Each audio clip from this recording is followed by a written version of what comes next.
Olá, bom dia a todos e todas. Mais uma terça-feira de entrevistas. Meu nome é Marcelo Stravisa, eu estou aqui pela Certificadora Social. A gente começou este ano essa experiência de... Eu falo, entrevistas é exagero, porque são conversas, né? Eu não sou um jornalista, não sei entrevistar, mas a gente tem boas conversas, eu acho. Pelo menos eu desfruto dessas boas conversas. E hoje a gente vai estar falando com a Eliane Miada. É Miada ou Miada? Como é que fala? Miada? É Miada. Miada. Então, Eliane Miada, que já nos conhecemos de longa data, mas como sempre chamava ela de Eliane, nunca parei para pensar sobre o sobrenome, né, da ADD. E, Eliane, conta um pouco da ADD e, na sequência, eu vou falar um pouco mais como é que a gente vai proceder aqui nessa conversa. Fala um pouco da ADD, por favor. Bom dia a todos, né? Bom dia a todos, a todas. Bom, a ADD é uma organização da sociedade civil e nós estamos aqui localizados em São Paulo, na região do Jabaquara. É uma organização que existe há 28 anos, né? Eu sou uma das fundadoras da instituição, junto com o professor Steve Dubner. E a nossa missão, o nosso público-alvo são pessoas com deficiência. Então, nós trabalhamos aqui com crianças, jovens e atletas paralímpicos. E dentro dos nossos programas, a gente tem a missão de fazer toda a parte de inclusão da pessoa com deficiência por meio de atividades esportivas e educacionais. Então, essa é a missão da ADD. E quanto tempo você falou que já existe, Eliane? Completamos 28 anos esse ano. Não, eu ouvi, mas eu tinha achado que eu tinha entendido errado. 28 anos. Meu Deus. E você está desde o início, você é fundadora, né? É a tua vida. Desde o início. Sou uma das fundadoras e eu sempre falo que a história da ADD ela é um pouco diferente das organizações quando a pessoa resolve fundar uma instituição, porque tanto eu quanto o Steven, né, que o Steven ele é professor de educação física, então ele que foi o grande idealizador, né, da instituição, que ele já trabalhava com o esporte adaptado, né, enfim, então era um sonho dele. Mas tanto eu quanto ele, nós não tínhamos nenhuma relação com pessoas com deficiência, né? Então, o objetivo não foi criar uma instituição por causa própria, foi para a gente, ele realmente queria ajudar as pessoas com deficiência, ele queria profissionalizar o esporte adaptado no Brasil. Então, foi por isso que a gente começou esse trabalho. E o comum é isso, né? Ou seja, o comum é de pessoas que têm alguém na família... né, ou eles próprios, né? É curioso isso, né? E você consegue lembrar na época o que fez te se envolver com isso? O que você se... Lembro. Eu lembro, porque assim, eu já falei, eu conheci, na verdade, eu não conhecia nem o Steven, nem era amiga dele, eu conheci o pai dele, através de uma outra empresa que eu trabalhava, que não tinha nada a ver com esse segmento, né? E eu não tinha nenhuma relação, nem com pessoas com deficiência, eu era daquelas pessoas que não tinha, como a maior parte hoje ainda tem, pessoas que a gente nem tem nenhuma informação, né? E muito menos que esporte. Eram duas coisas que estavam totalmente fora do meu caminho, né? Nem pensei, imaginei isso. Mas eu trabalhava numa empresa que era uma empresa do segmento de segurança, né? Não tinha absolutamente nada a ver. E eu gostava da área administrativa. Então, essa era sempre... a minha formação toda foi voltada para a área de gestão, né? Então, era isso que eu gostava. E o Steven gostava da parte só de esporte, da aula, de basquete. E quando eu me juntei com ele, na verdade, quem deu o principal impulso foi o pai dele mesmo, né? O pai dele é americano. Então, quando ele vinha aqui no Brasil, ele queria que ele queria muito ajudar o filho dele, o Steven, né? E aí, quando eu fui ver, o Steven queria fazer... Ele tinha muitas ideias para o que é a ADD hoje, muitas ideias dele, na verdade, mas ele sempre falou, eu sou professor, eu posso treinar os técnicos, a equipe técnica, mas eu não vou ficar numa sala, eu não vou ficar no escritório. E aí ele falou que para dar certo, tinha que ter alguém que cuidasse dessa área de gestão. E eu falei, então eu falei assim, então vou junto com você nesse desafio, fico por 1 ano. Então, durou 28 até agora. 28 anos. Incrível, olha só. E isso tinha alguma coisa, 28 anos é próximo a É próximo à Olimpíada de Barcelona? Não, não sei agora. Tinha alguma coisa a ver com a Olimpíada da época ou não? Não, não tinha nada a ver. A relação que tinha disso daí era que o Steven, como ele era, apesar ele é filho de americano, né, mas ele é brasileiro. Só que ele morou muitos anos nos Estados Unidos.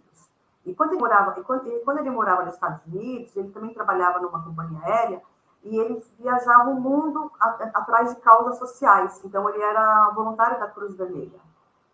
Então, onde tinha catástrofe, ele ia. Então, era a missão dele, fazer algumas coisas.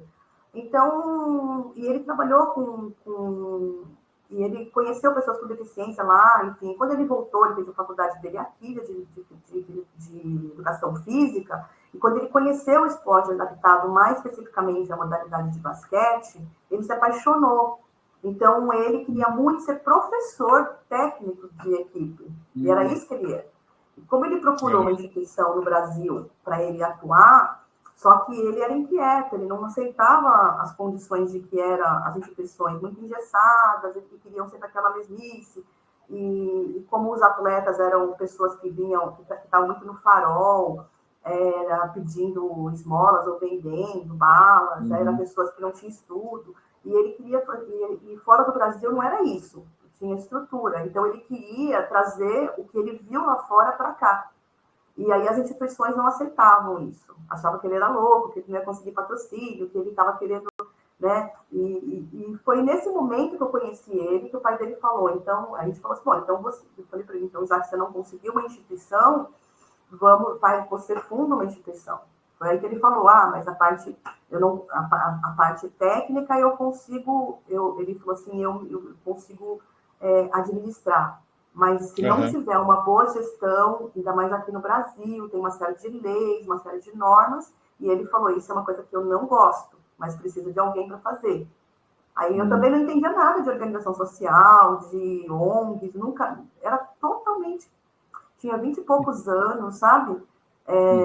Com 20 e poucos anos eu já era gerente dessa empresa de segurança, e eu adorava a área administrativa, só isso. Burocracia era comigo mesmo, papel, financeiro, eu adorava. É muito raro alguém assim, né? Incrível. Adoro. E aí foi isso, então a gente juntou. E eu fui buscando experiências, aprendizado, na verdade. Agora, Eliane, me conta uma coisa que é o seguinte, vamos segurando um pouco essa... Tem um monte de pergunta para fazer sobre a ADD, mas eu queria ir lá para trás. Você falou assim, com essa idade, 20 e poucos anos, eu gostava de burocracia, de administração. Raro, acho ótimo, bom saber. Eu queria que a gente pudesse fazer um exercício de lá, ou seja, como é que foi a tua infância? Na época, você com 9, 10 anos, você é de São Paulo mesmo, você morava aí também nesse bairro onde você está hoje, era outro? Como é que era na escola? Porque eu imagino que naquela época você não queria trabalhar com administração, a gente nem sabia o que é administração com 10 anos, né? Não, eram teus desejos, assim, a vontade de trabalhar? Eu sou de São Paulo, nasci em São Paulo, capital, né? O meu pai é japonês, né? Japonês daqueles bem tradicional, japonês. A minha mãe paraibana, então aí foi uma mistura muito legal, porque daí você tem um pouco de japonês, da responsabilidade, mas também tem um outro lado que é da minha mãe, do nordestina. E aí eu basicamente morava com a minha avó, a mãe da minha mãe. Então, a minha avó, ela era uma pessoa que era extremamente caridosa e fazia muito voluntariado, mas coisas de igreja, né, e tudo, e ajudava as pessoas na rua. Então, ela sempre batia na porta dela, dava comida. Então, eu sempre vivia essa parte de caridade e de coisa, aprendendo um pouquinho com a minha avó. Quando a minha avó morreu, e eu tinha 15 anos. Eu completei 15 anos quando a minha avó morreu. E eu era muito mimada, muito protegida pela minha avó. Eu não atravessava... Eu tinha uma piscina do lado da casa dela, do outro lado da rua, mas eu não podia nem atravessar a rua sozinha, né? E quando a minha avó ia lá atravessar comigo. E era muito interessante, porque eu era bem assim, bem protegida. Minha avó ia na hora do intervalo levar meu lanche na escola. Então, ela era minha única amiga. E quando ela faleceu, eu tinha 15 anos, E eu fiquei muito perdida, muito atrapalhada, porque eu não sabia o que era morte. Então, foi muito difícil para mim, muito difícil. E eu fiquei 1 ano, basicamente, numa depressão profunda, sem saber, né, o que era depressão, né, mas eu entendi que era. E eu saí andando, olha só que interessante, eu saí do bairro que eu estava, ali no Real Parque, aqui no bairro perto do Morumbi, e saí andando, enfim, aí fui morar com a minha mãe, que morava na Raposo, daí eu fui para Pinheiros, e eu fui andando, e eu parei numa rua, que era na Avenida Doutor Arnaldo, e eu achei um papel escrito, precisa de recepcionista, Avenida Doutor Arnaldo, 2235. Você E eu guarda o falei número? assim, guardei. Esse foi meu único emprego, foi meu único emprego antes eu só saí de lá para vir para DD. E é interessante, porque daí eu cheguei lá e era uma empresa de segurança grande, né, segurança patrimonial. E aí eu falei assim, eu quero trabalhar aqui. Daí falou assim, mas você já trabalhou? Não, você tem carteira? Eu falei, não, nem sabia o que era carteira de trabalho. Pra ter uma ideia. Aí, enfim, foi uma história muito louca essa daí. Eu fui lá e aí ela falou assim, não, você não pode trabalhar porque você é menor de idade, menor de idade não pode trabalhar aqui. E aí eu insisti, peguei o telefone da secretária, daí eu falei assim, eu sei. Eu falei assim, o que precisa? Não, você precisa aprender datilografia. Eu falei assim, nossa, não sabia nem o que era, né? Aí eu falei assim, bom, vou buscar. E voltei para casa, falei com meu pai, aí ele colocou no curso de datilografia, eu comecei a fazer, mas eu falei que iria rápido. Eu falei assim, eu queria aprender isso em 15 dias, ou 1 semana, né? Voltei. A história, eu fiquei insistindo nesse emprego, eu não sei porquê, eu insisti. E um dia eu cheguei lá e eu aprendi a mexer naquela máquina elétrica, rapidinho, eu era muito rápida, muito rápida. Cheguei lá um dia, eles estavam atrapalhados, batendo olerite, batendo lá, e eu consegui, eu, no final, fiz um teste. E aí eu cheguei no meu mentor. E quando eu cheguei lá, o dono da empresa chegou, na hora que eu estava falando com a secretária, insistindo, eu ia todo dia praticamente lá, querendo esse emprego. Eu não sei o que aconteceu, eu queria aquele emprego. Que coisa, né? Eu achava que era a única coisa da minha vida era aquele emprego. E aí eu me dei de cara com... E o dono da empresa passou, viu aquilo, perguntou, Walter, o nome dele. E aí ele falou assim, não, faz um teste com ela, daí testou, não sei o quê. Eu consegui um emprego de auxiliar, de administrativo qualquer lá, enfim, consegui esse emprego. E a partir daí, consegui o emprego. Você acredita que eles pagavam multa mensalmente, porque menor de 18 anos não podia trabalhar em empresa de segurança. E aí o seu Walter, ele praticamente me ensinou, ele e a dona da empresa, a Regina, na época também, começaram a me ensinar absolutamente tudo. Tudo que eles perguntavam se eu sabia fazer, eu falei, não sei. Você sabe arquivar? Não sei. Sabe furar? Não sei. Sabe o que é o meu plano? Não sei nada. Aí eles começaram, então, a não aprender. E eu comecei a trabalhar. E como a empresa era 24 horas, eu mudei para trabalhar de noite, para estudar de noite, ali perto, no colégio. E eu trabalhava de dia e de noite eu ia lá. Na empresa eu também trabalhava. Eu ia colocar em prática tudo que eu aprendi com elas, eu ia colocar em prática. A empresa era 24 horas, eu entrava. Então, basicamente, o seu Walter e a Regina, eles foram meus mentores nisso. E o seu Walter sempre... E aí eles começaram a me dar... eu não tinha condições financeiras para nada. Então, começaram a tirar da escola pública, comecei a estudar no Colégio Objetivo, curso técnico de administração. Foi por isso que eu comecei a mexer com a administração. Porque ele falou assim, faz administração. A minha dúvida... Depois do 15 anos, eu fui do 16, eu fiz o colégio técnico, eu saí do colégio normal e fui para um técnico. Mas o que te fez ir lá e por que você queria ir lá e não em outros? Por que você não procurou outros também? Que coisa... O que era esse destino, assim? O que te fez? Porque eu não sei te dizer. Eu era absolutamente leiga e inocente em tudo. Eu não sabia nada. Por que eu cheguei lá? Porque a minha avó, ela ia na igreja da Cruz Torta, ali em Pinheiros. Sei. Em Pinheiros, no Largo de Pinheiros, aqui em São Paulo, tem uma igreja chamada Igreja da Cruz Torta. E eu ia para ela pegava um ônibus, descia no Largo de Pinheiros. Era o único lugar que eu lembrava de que eu conseguia chegar, na igreja de Cruz Torta. Quando eu saí da igreja, e eu fui na igreja, Aí, quando eu saí da igreja, eu fui andando a Avenida Pinheiros, ali, Teodoro Sampaio, e subi, eu não sabia onde eu estava indo. Quando eu parei na frente do outro lado, que é lá em cima, né? Que é longe. Eu cheguei lá, é longe. Eu cheguei lá em cima, na porta da frente do cemitério. Tem um cemitério. Sim, exatamente. E eu achei esse papel. Mas eu achei esse papel no chão, cortado. Era alguém que já tinha ido lá e jogado fora o papel, não sei. Estava cortado, era um recorte de jornal. Se bobear, eu acho que eu tenho esse recorte de jornal, porque eu guardo muita coisa. E aí eu fui. E eu não sei o que dizer. Eu cheguei, e assim, para mim era aquilo que eu precisava, eu queria ter emprego. E eu ficava, e eu consegui. E foi a minha. E o seu Walter, basicamente, o meu pai me ajudou nesse processo. O que ele me ajudava? Meu pai me ajudava assim: olha, tirar carteira de trabalho, então ele me levava para tirar carteira de trabalho, ele me levava depois para trabalhar lá, me levou para poder fazer como é que se diz, mudar de colégio ali perto, né, o colégio que eu tinha que estudar, ali na João Moura, ele mudou de colégio. Então, ele começou a me ajudar nessas coisas, né? E no começo ele me levava no trabalho, depois ele me buscava na escola, comecei a fazer isso daí. E aí, eu com 17 anos, eu fui morar sozinha. Meu Deus. Aí, com 17 anos, eu fui morar sozinha. Aí, com 17 anos, eu fui morar sozinha. Morava ali perto do trabalho também, né? Sozinha, não era nem república, nem nada, era só você. Não, era só eu. Eu morei sozinha. Morei sozinha, tinha lá, era um quarto, uma coisa, eu morei sozinha.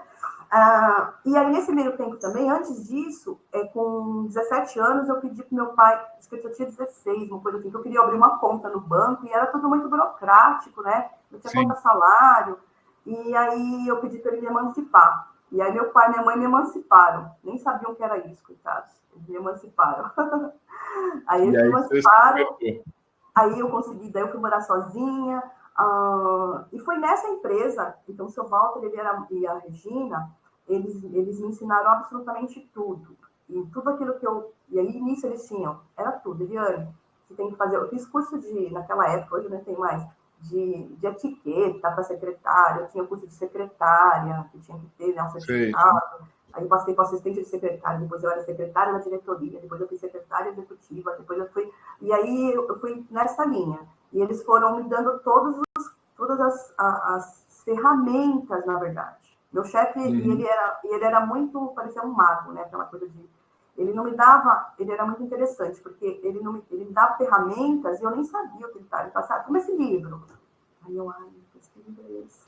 Aí, assim... sabe? E depois eu fui linkando todas as coisas. Eu falei assim, poxa, ele estava me ensinando muitas coisas, mas ele não me ensinava direto também, né? Era interessante, ele me dava umas ferramentas. E quando você mudou para a ADD, o seu Walter era vivo ainda? Como é que foi para ele? Então, olha só que interessante. Ele tem uma passagem muito importante. Primeiro, o pai de Steven eu conheci dentro dessa empresa. Ele era fornecedor da empresa que eu trabalhava, né? Na importação lá, ele era fornecedor. Então, eu conheci ele lá, o Martin. O seu Walter, ele me ajudou. Ele foi o primeiro presidente, inclusive, da instituição, quando se descobriu que tinha que ter um presidente. Ele foi o primeiro presidente da instituição. Ele me deu um escritório lá para a gente fazer. Ele colocou os advogados para ajudar também, né, nessa parte de ensinar as coisas para a gente. Então, ele ajudou muito, muito, muito, muito. Quando eu trabalhava lá, trabalhava muito, só estudava e trabalhava muito, muito, muito, muito na minha vida. E aí, eu trabalhava para ele, isso, né, tinha todas as coisas lá, enfim, todo o meu sustento era daquilo. E quando chegou um momento, uma fase da ADD, que eu e o Steven também tinha outro trabalho, que era onde era o sustento dele, e chegou uma parte que o Steven falou assim, que a gente tinha que tomar uma decisão, que era ou a gente passava a ADD para outras pessoas fazerem a continuidade, ou a gente tinha que dedicar mais tempo. porque ela estava chegando numa fase de crescimento, não era nem de crescimento, de decisão, porque e aí nós conversamos com muitas pessoas do segmento do terceiro setor já nessa época, e aí eles foram aconselhados o seguinte, que a DD era muito nova, para que a gente repassasse isso para outras pessoas, porque ia mudar toda a filosofia. Eles falaram assim, não ia ser mais a mesma coisa que vocês imaginam, que o Steven imaginou, que ele idealizou. Então, nós falamos o seguinte, fizemos um planejamento e falamos, agora eu não posso largar tudo. E daí nós falamos assim, daqui 2 anos...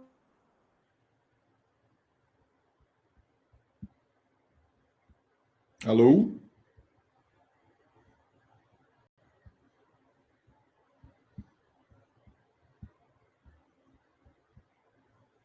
Caiu aqui, gente?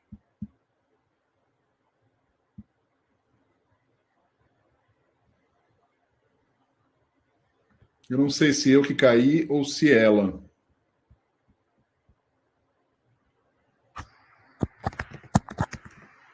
É ela que travou, né? Ai, que pena, estava no meio da história.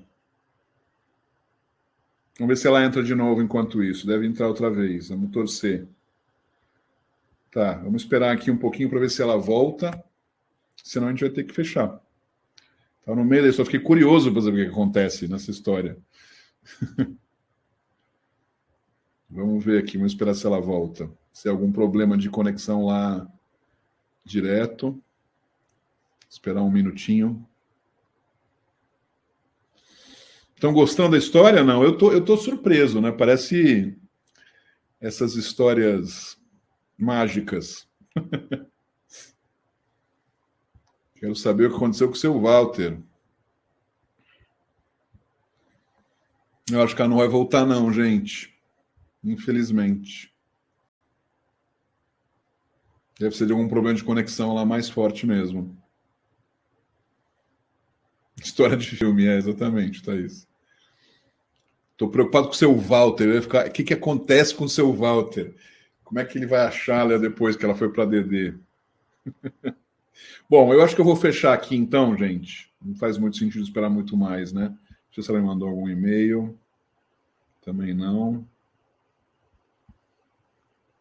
Eu vou fechar, infelizmente. E vejo então uma... Ah, peraí que eu acho que ela vai entrar. Chegou?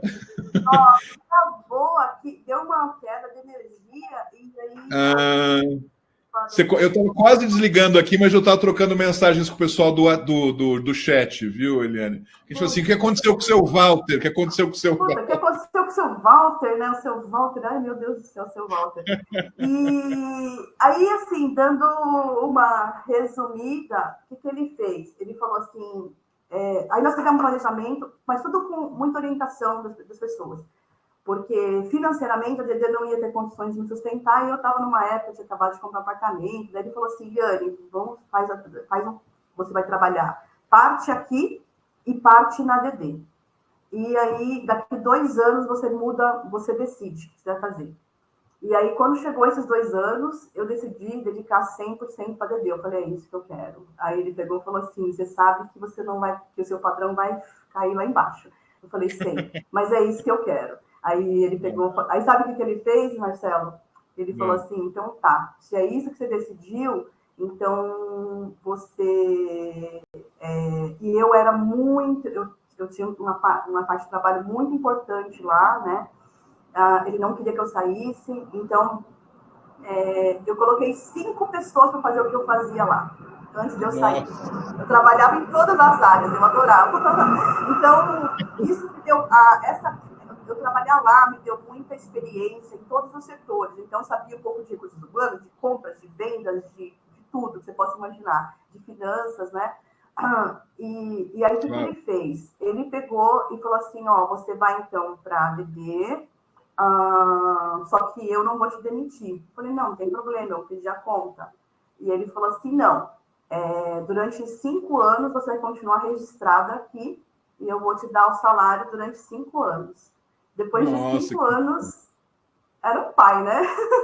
Nossa, eu quero abraçar o seu Walter. Então, ele era um fofo. E assim, depois de 5 anos, ele falou assim para mim, depois de 5 anos você vai decidir se você quer voltar para a minha empresa, e aí só que você volta como sócia, ou se você quer continuar na DD. Aí você vai e pede a conta. Aí eu falei, tá bom. Então ele ficou me patrocinando. Então, durante 5 anos, eu fiquei com o mesmo... Eu trabalhando lá, eu era gerente da empresa, mas eu trabalhava só na ADD, ajudava ele de vez em quando também, que ele precisava. Depois de 5 anos, eu falei assim, ele falou assim, o que você quer? Você quer ser minha sócia? Você quer continuar na ADD? Eu falei, se eu quero continuar na ADD. Ele falou, se a ADD vai poder te pagar o salário que eu pago aqui? Eu falei, não, até porque ele foi aumentando meu salário. Ele foi aumentando meu salário. Eu falei assim, ele queria que eu colocasse como sócia dele mesmo, né? Aí eu falei assim, não quero, eu quero ficar na DD. Aí no final eu falei, então eu vim pedir minha conta. Ele falou, não, vou te mandar embora. Aí depois, então ele me patrocinou durante 5 anos. Infelizmente, eu fiquei amiga dele pro resto do sou, né? Adoro muito. E ele faleceu 1 ano depois da Covid, né? Mas ele foi meu grande mentor. Então foi assim que eu aprendi a gostar de administração, de processos, né? Então eu tive uma boa experiência profissional. Foi o único lugar que eu trabalhei, fora a DD. E a DD, né? A DD é um trabalho também, claro. Sim. Mas foi que você teve fora a única coisa que eu tive um vínculo sem ser com a organização com a DD foi esse. Então foi muito legal. E aí, quando você... Aí chegando, ou seja, na ADD, o que foi a primeira coisa que vocês fizeram? A primeira ação social, propriamente? Olha, foi a primeira coisa que nós fizemos foi falar que nós queríamos que aqueles atletas que estavam lá, que ficavam no farol pedindo bala, e vendendo, pedindo bala, era tirar eles de lá. Então, a primeira coisa que a gente fez foi conseguir fazer, buscar uma agência. Primeira coisa, depois da parte administrativa que a gente fez toda, nós procuramos uma agência de publicidade. Na época, nós batemos lá na DM9 e conseguimos uma parceria com eles. Fomos no grande, e o Steven, aí isso é muito Steven, ele falou assim, quem é o melhor, quem é o maior, quem pode ajudar a gente agora, e vamos lá, bateu, insistiu, e ele era bem assim, a gente era bem insistente, bem chato mesmo. E aí o Domingos e o Tomás, na época, falou, de tanta gente insistir, falou assim, eu vou criar uma campanha para vocês. E aí, um book para vocês apresentarem. Aí eles criaram essa campanha, criaram um book para a gente apresentar e tudo, e a gente falou assim, agora, a gente está com um negócio bonito, fazer o quê? Aí o Steven foi para a rádio. Então, o primeiro passo foi essa parte de buscar uma identidade visual e que refletisse o propósito da DD, o que a gente queria. Não era superação, não era projeto para ter dó, não era caridade, não era nada, era superação. E aí eles criaram isso, muito legal, esse material. E depois o Steven falou assim, agora eu preciso apresentar isso para os empresários. E a forma mais rápida que a gente descobriu também foi a rádio. Então, ele foi para a rádio de negócios, a rádio CBN, né? E aí ficou esperando uma oportunidade de uma entrevista lá. Assim que o Botino deu uma oportunidade de entrevista, foi um muito sucesso que ele falou e tudo mais. E a gente conseguiu o nosso primeiro patrocinador na época, que foi até a Cássio Service. E aí nós conseguimos, com aquele recurso, tirar esses atletas e começamos a buscar emprego para eles também. Então, a gente já tinha as parcerias. Então, a primeira estruturação, depois da parte da gestão, a parte técnica também foi junto, né? O Steve fez a parte técnica, os profissionais, voluntários, éramos todos voluntários. Durante muitos anos, tá? Durante muitos anos eram todos voluntários.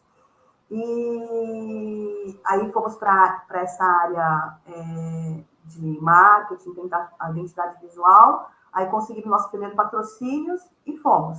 Depois que a gente estruturou esse projeto com adultos, o Steven veio com questionamento assim, as crianças, por que os adultos foram para o farol? Onde estão as crianças? E foi aí que a gente descobriu que no Brasil não existia nenhum projeto específico que trabalhava com esporte adaptado para crianças. Crianças, ela tinha ACD, os hospitais e tudo mais, mas não tinha projetos específicos. Então, nós criamos o primeiro programa, que foi o primeiro projeto que a gente chamou de Cesta de 3, que era a gente fazia dentro de escolas, começamos em escolas particulares, escola Coelho na época, que a gente deu bolsas de estudo para essas 10 primeiras crianças, e a gente ia, a equipe da DD, com a parte de esporte, ia até o local, depois da aula, para dar a parte esportiva. E essas 10 crianças tiveram até o término dos seus estudos, o estudo garantido, e hoje elas são profissionais como a gente imaginou que seria. Então, elas não precisariam de ajuda de ninguém, elas seriam o que elas quisessem ser. E aí esse programa nosso cresceu muito. Agora, essa coisa que você falou me chamou a atenção, né? Que vocês, uma das primeiras coisas que eles fizeram foi ir numa agência de publicidade, né? Muito interessante isso, né? Não é muito comum isso nas organizações brasileiras. Eu conheço uma ou outra que fez isso, mas a grande maioria começa indo na ação social, fica geralmente, né, botando dinheiro do bolso, com dificuldades, né? E a experiência... fala. Você sabe, esse negócio do dinheiro do bolso, quando nós abrimos caixa da DD, eu falei para o Steven, eu dei 5 para a gente fazer o primeiro registro no cartório, não sei o que lá, não pedi dinheiro para o seu Walter. Eu falei, Steven, eu preciso de R$50 seu e eu vou dar 5, não sei se era reais, sei lá o que era já, mas era 50, acho que era reais, 50, e eu falei, é o primeiro e o último dinheiro que a gente vai colocar na DD. E foi, viu? Legal. Foi.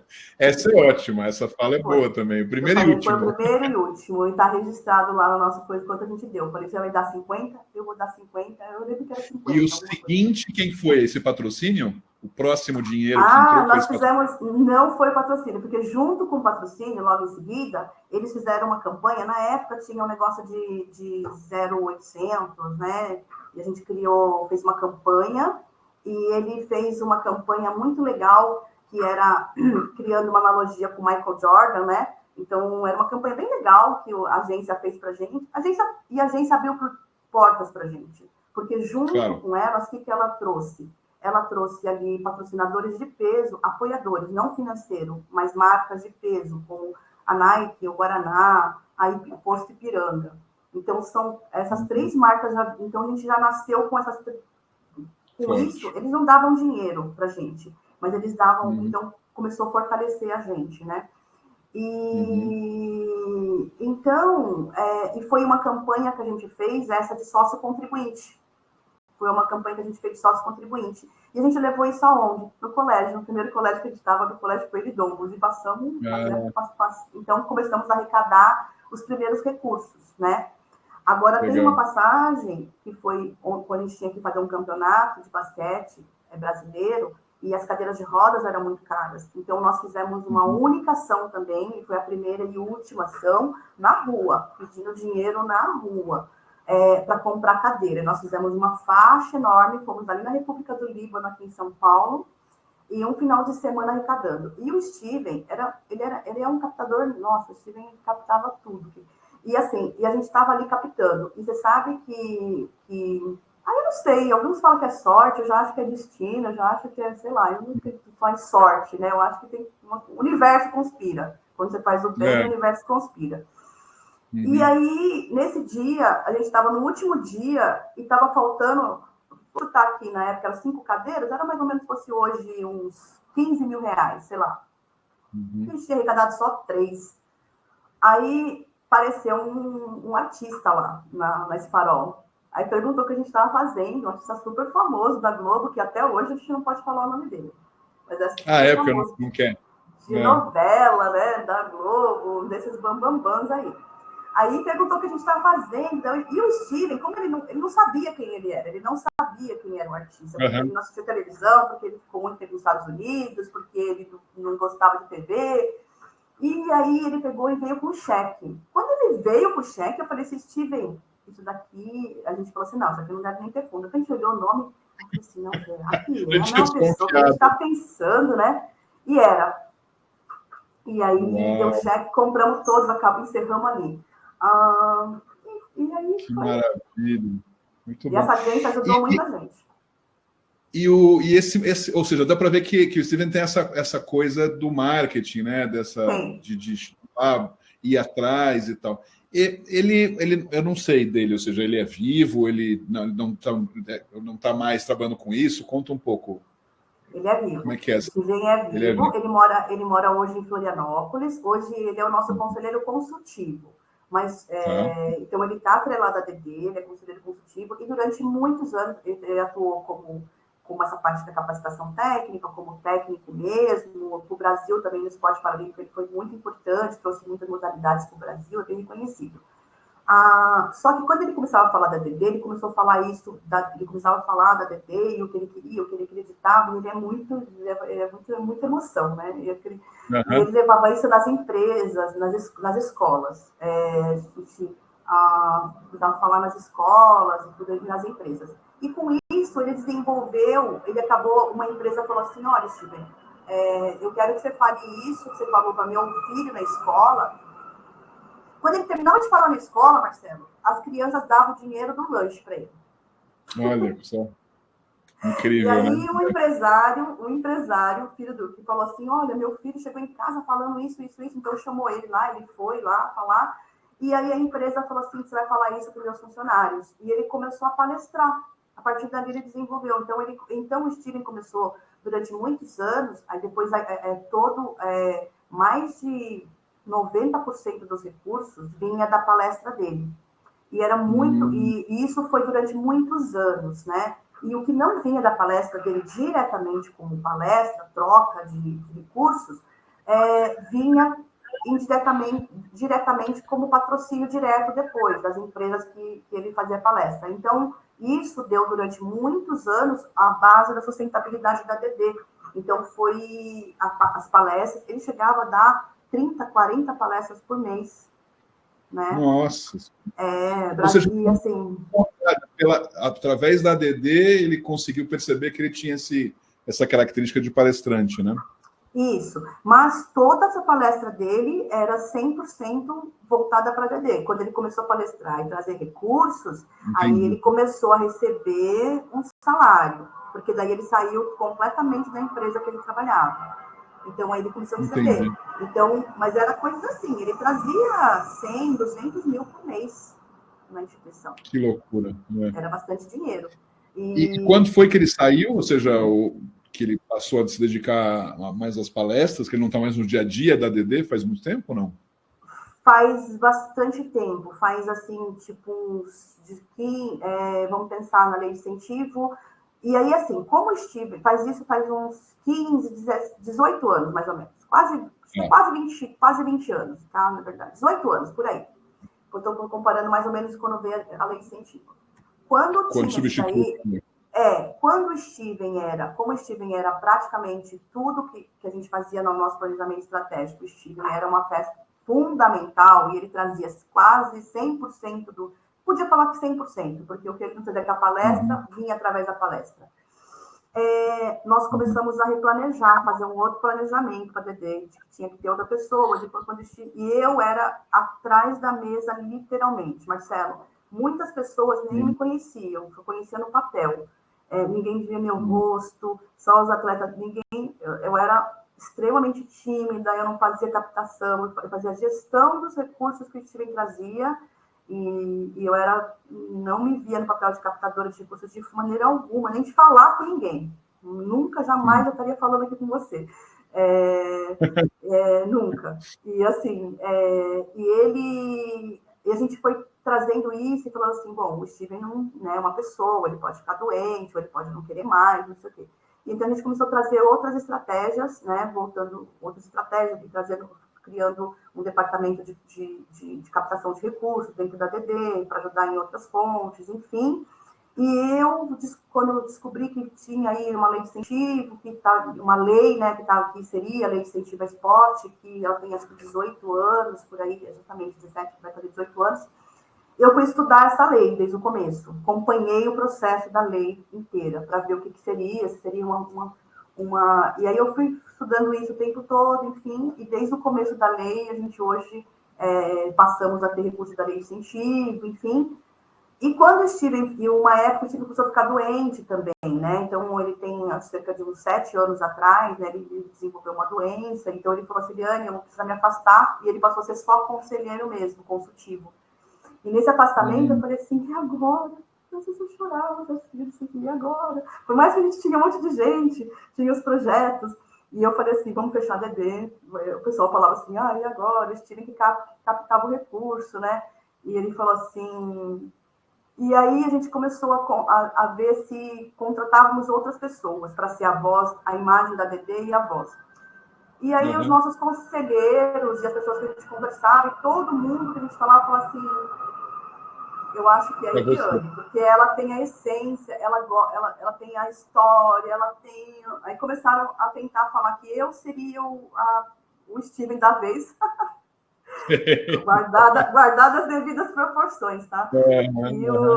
Porque, assim, era mais por conta da história e porque eu gosto, eu acredito muito. Para mim, a minha energia para suportar tudo, não é fácil, né, Marcelo? Você sabe que não é fácil, tudo é muito complicado, não é fácil, e para chegar até aqui também não é fácil.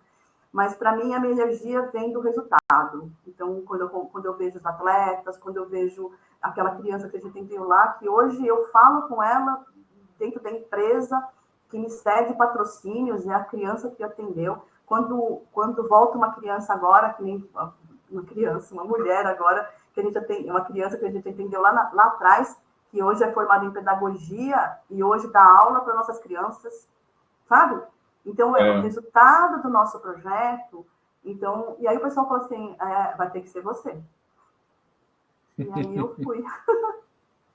E então isso faz o quê? Uns 15, 16, não, 18 anos, né? Mais ou menos? Então você já virou o Steven faz tempo. Estou mais tempo Steven do que... e aí eu tive que aprender a lidar com... a ir além a perder a vergonha. Na verdade, foi o primeiro passo, perder a vergonha, tentar... Porque nas reuniões eu ia super bem, né? Tipo, eu ia, acompanhava nas reuniões, tudo... Até porque ele abria as reuniões, eu já ia com ele acompanhando, eu já fazia esse papel de acompanhar, porque ele, na hora de explicar alguma coisa da parte burocrática, administrativa, e documental e tudo mais, aí ele me empurrava, é você, então eu fazia. Mas eu tinha muita vergonha e eu fui aprendendo, sabe? E muito bom, está fazendo muito bem tudo isso que eu sei. Agora, o que vocês têm pela frente, né? Até a gente estava falando antes de começar a entrevista aqui, perguntando um pouco de Paris, né? Que tem as Olimpíadas agora, mas independentemente de Paris ou depois, quais são os próximos sonhos, ou onde você quer chegar, né, nesses próximos anos? Então, aí assim, agora a gente está na segunda fase, agora eu tenho que achar outro Steven, outra Eliane na vez agora. É assim, hoje eu tenho 54 anos. No ano passado eu passei um ano bem difícil, levei um susto aí da vida também, né? E a gente já vinha num planejamento, falou assim, de falar, poxa, o que vai ser da DD? Hoje a gente tem uma estrutura de projeto, a gente é bem reconhecido dentro do segmento, tem muitas coisas. As características das pessoas que a gente trabalha com muitos jovens, aqueles que a gente ensina, de formação, os professores, a gente começa assim, e também muitas pessoas com deficiência também que a gente ensinou e trazendo e trabalha dentro da instituição, né? Então a gente começou a envolver as pessoas há muito tempo, a gente faz isso, esse envolvimento. E o que a gente pensa agora e o que a gente está para os próximos anos a gente está fortalecendo o nosso conselho consultivo. Então, nós estamos trazendo outras pessoas dentro do nosso conselho consultivo, estamos revendo planejamento, estamos revendo uma série de coisas, né? E o Steven faz parte desse conselho consultivo, eu acho que daqui a pouco eu também vou ser uma peça que você parte do conselho consultivo só. E a gente está planejando aqui quase como se fosse uma linha sucessória. A gente está tentando ver, e tem algumas pessoas que a gente acha, né, que poderia... Hoje que a gente possa já fazer umas divisões, já começa já, né, tentar preparar isso, para que a DD perpetue.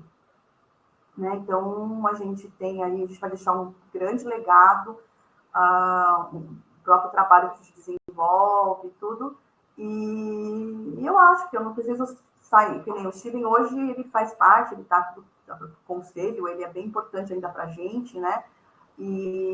Mas o que eu quero é deixar de ser, que eu tinha muito mais isso forte, né? Uma característica de eu querer fazer tudo, porque eu gosto, na verdade. Mas eu fui aprendendo que, primeiro, que a idade também chega, pesa, viu? E aí eu fui aprendendo essa questão. E a gente está discutindo bastante isso no conselho. A gente está agora tentando fazer para que a DD, ela é além de mim e além do Steven, né? Então, eu acho que a primeira experiência foi bem importante para a gente, porque todo mundo achava que se o Steven sair, a DD ia morrer. Você já tem, exatamente, já tem uma jurisprudência, né? Já conseguiu que desse certo, né? Mas tem outra coisa que você talvez nem percebe, eu olhando de fora, você falou muitas coisas que para quem está nos assistindo aqui ao vivo ou gravado depois para assistir, tem muita maturidade de coisas que vocês estão fazendo como organização. Já fizeram e continuam fazendo, né? Agora mesmo você falou, né, do processo de envolver o Conselho Consultivo nesse processo para trabalhar essa linha sucessória. Tem muita coisa interessante aí, de novidade para outras organizações ouvirem e se inspirarem. Enquanto você falava, eu ficava pensando assim, que outra organização que desenvolveu uma linha de sucessão que eu soubesse? Teve várias que fizeram, mas bem feito, estruturado, envolvendo o conselho, com tempo, né? Não sei se eu conheço alguma, pelo menos deve existir, mas eu não conheço, né? Deve existir, mas eu não soube. Então, acho que é muito legal que você esteja fazendo isso com essa tranquilidade. Pelo lado do conselho, né, de envolvê-los, e pelo lado da própria linha de sucessão, que também é uma questão interessante. Porque, imagina, a gente tem mais ou menos uma idade, né? E você, a gente tem... Uma das coisas, sabe, Marcelo, uma das coisas que a gente envolve aqui são meus próprios patrocinadores. Grande parte do nosso conselheiro consultivo, que a gente vem chamando, são pessoas que são funcionários ou ex-funcionários das empresas, ou as próprias empresas. A gente envolve bastante os patrocinadores nesse processo para nos ajudar. A gente tem uma relação com alguns muito aberta. Legal. Muito próxima. Isso é bom também. Olha, eu falaria mais aqui, porque esse tema, só ele em si, já geraria um tema. Depois eu vou te convidar para a gente falar sobre isso, mas a gente marca mais para frente, que eu acho interessante. Mas eu queria te agradecer, Eliane, primeiro porque, enfim, eu respeito muito o teu trabalho, né? Te acompanho já há algum tempinho e acho muito admirável. Muita coisa que eu não sabia, pedaços dessa história, né? Essa história aí do papelzinho na doutora Arnaldo me cativou, achei fantástica, muito boa. Muito legal, né? A gente poder conhecer também as pessoas a partir da sua história anterior, né? Enfim, então, fique à vontade aí para se despedir do pessoal e, na sequência, eu faço o fechamento aí, mas pode falar algumas... Você talvez queira falar que não foi dito, comentar alguma coisa, fique à vontade. Tá bom. Não, eu agradeço aí a oportunidade, né, que tem, e a oportunidade dessa conversa, desse bate-papo, também que é à tua disposição, né, se alguém quiser. Eu estou sempre também dando... A gente precisa de pessoas, né? Então, a gente sempre... Eu sou uma pessoa que peço muita ajuda, tudo que eu não sei eu peço, eu vou atrás, né? Mas eu também passo aquilo que eu sei, as experiências que eu tive na minha jornada para outras pessoas, para outras organizações. Então, meu contato está aí na rede, vocês me acham na add.org.br, lá tem meus telefones, tem tudo. E aí meu e-mail, aí eu estou à disposição também para ajudar as pessoas. Ok, obrigado então, Eliane. Bom, obrigado a vocês que nos assistiram ao vivo aqui. Viveram aí alguns minutos de desespero quando você sumiu, mas... Ai, meu Deus, Todo mundo quer saber do seu Walter. Seu Walter, muito fofo. Foi bom aí e muito mais uma vez obrigado. Pessoal que também nos assiste gravado, né, no canal do Certificadora Social. Lembre-se, na parte de baixo tem o acesso para vocês se inscreverem e poderem também acessar ao vivo. E é isso, mais uma vez. Toda terça-feira a gente tem essas entrevistas, sempre com gestores interessantes, né, espetaculares, como o caso da Eliane aqui. E a gente se vê então na próxima terça. Até lá, obrigado por continuar por aqui. Tchau, Eliane, obrigado mais uma vez. A gente se fala então. Obrigada. Até mais. Tchau, até mais.